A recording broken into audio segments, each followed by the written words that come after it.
Hi guys, welcome back to my channel. Hari ni aku nak buat sedikit vlog lah. Hari ni aku ada 2 kelas, tapi the second class is online. Tapi aku ada agenda. Today I'll be going to library Kuala Lumpur, Perpustakaan Kuala Lumpur tu, yang dekat Dataran Merdeka tu. Aku ada nak buat kerja sikit. Okay guys, sekarang 11.57. Aku sampai unit KL awal. Jadi aku tunggu. Sebab sebelum ni dekat kelas tu tak ada kelas, tak ada orang lah. Tapi hari ni ada orang pula. So aku dah tunggu kat luar ni.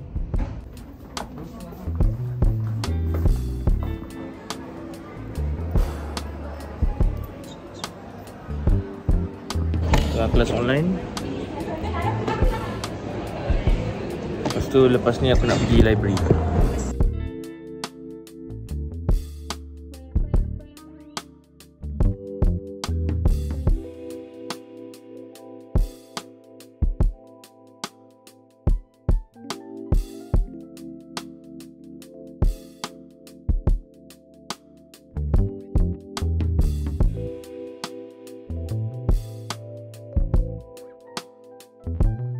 Aku tukar plan.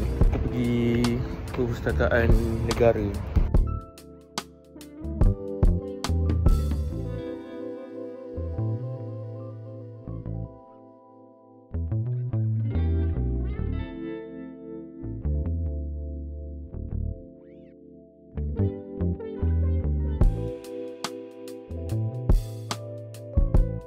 Aku nak buat kerja drawing sebenarnya, tapi tengok dulu macam mana sebab terlalu macam bising. Tapi tak apa, aku try buat juga.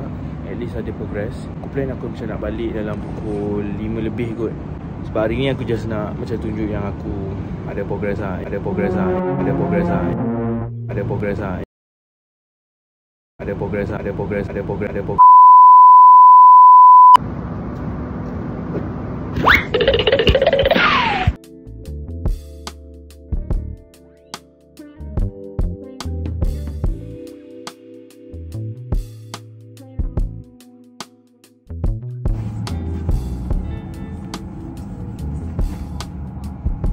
Guys, aku tak buat kerja pun. Aku duduk sini. Aku tak tahu aku buat apa. Sebab I don't know, it's too quiet here. And aku tak nak kacau siapa-siapa. Sebab apa yang aku nak buat kerja ni, kerja lukis-lukis. Tapi kerja lukis-lukis tu aku kena potong kertas. So aku tak buat gunting. Jadi dia sedikit bising kalau aku nak koyak-koyakkan macam tu. So aku rasa lebih baik aku keluar sekarang. Sekarang dah pukul 4.50. Jadi aku tak tahu aku nak pergi mana. Aku nak buat kerja tapi aku tak tahu nak pergi mana. Kalau aku balik rumah, confirm tu buat.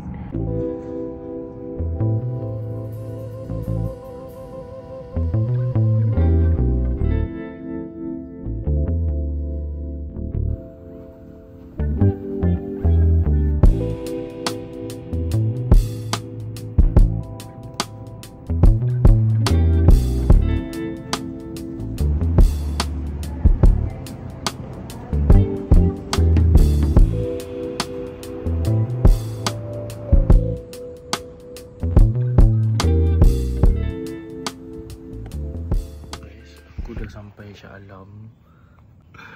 Aku end up balik je. Dan aku ada jalan-jalan tadi. Aku ada nampak kedai ada jual air lah, which is interesting. Air-air dia.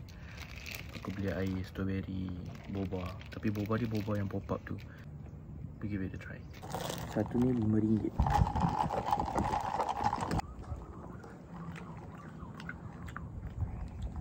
Oh, dia bukan boba. Oh, dia boba. Dia jelly boba.